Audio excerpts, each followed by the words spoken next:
Say you've got a huge presentation in front of all your colleagues. You're nervous. You've got quite a bit of stress leading up to the presentation. That stress is completely normal and really probably useful in certain situations since it can make you more alert and careful.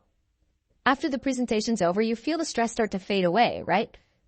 Well, for 3% of the population, the stress doesn't go away, and maybe that stress isn't even brought on by a specific event, and it's always just sort of there. Either way, at this point, it's considered to be anxiety. That anxiety might get worse over time and cause things like chest pains or nightmares. Sometimes the anxiety is so severe that it causes someone to be anxious about leaving the house or doing everyday things, like going to work or school. This anxiety might be a sign of generalized anxiety disorder, sometimes shortened to GAD.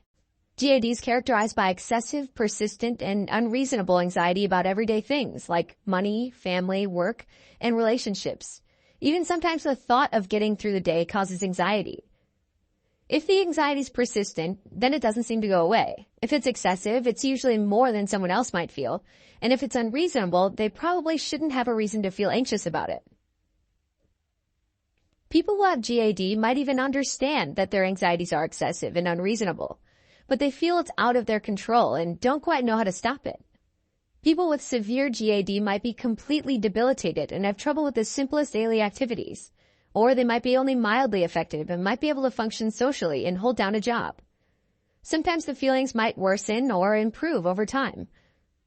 In addition to having feelings of worries and anxiety, other symptoms include edginess and restlessness, difficulty concentrating or feeling like the mind just goes blank, and also irritability. And these psychological symptoms can also lead to physical manifestations of symptoms, like digestive problems from eating more or eating less. They might also have muscle aches and soreness from carrying tension in their muscles. Finally, difficulty sleeping is a really common symptom that can have a serious impact on physical well-being, since the body's not resting. And this can lead to issues of chronic fatigue. Although the decision that someone's worry is excessive and unreasonable has a subjective quality, diagnosing GAD is aided by the Diagnostic and Statistical Manual of Mental Disorders, or the DSM-5. This manual gives a list of criteria to meet in order to be diagnosed with GAD. First, the excessive worry and anxiety has to have been present for more days than not over the course of 6 months. In other words, a person should have the symptoms of excess or unreasonable worry on 90 or more days out of 180 days. Generally, people can't quantify or track their feelings in that way. So again, this is meant to offer a general guideline, right?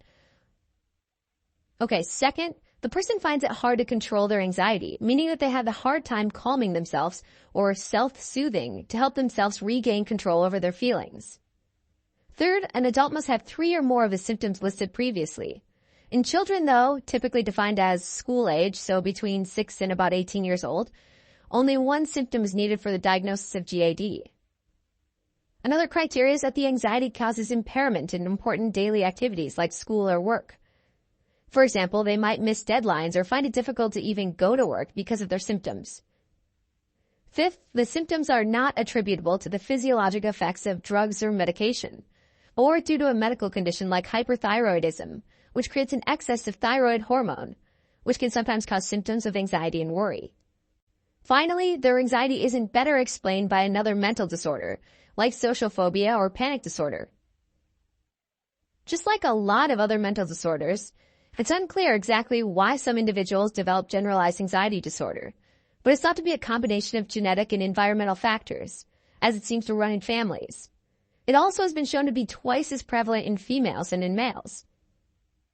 Treating GAD, like many mental disorders, may involve psychotherapy, medication, or a combination of the two.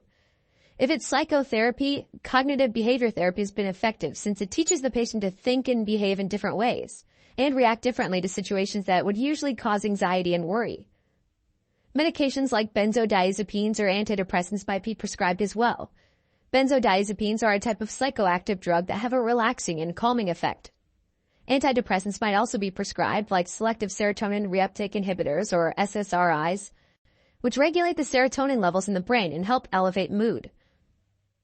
Even though both medications and cognitive behavior therapy have similar effectiveness in the short term, cognitive behavior therapy has major advantages over medication in the long term, due to unwanted effects of the medication like tolerance, dependence, and withdrawal.